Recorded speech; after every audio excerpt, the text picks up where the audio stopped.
వికారాబాద్ జిల్లాలో ఒక్కసారిగా వాతావరణం మారిపోయింది. పరిగి పరిసర ప్రాంతాల్లో భారీ వడగండ్ల వర్షం కురిసింది. దోమ మండలం పోతిరెడ్డిపల్లి బొంపల్లిలో వాన పడ్డది.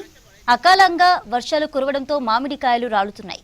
దీంతో తమకు నష్టం వస్తుందని ఆవేదన వ్యక్తం చేస్తున్నారు రైతులు.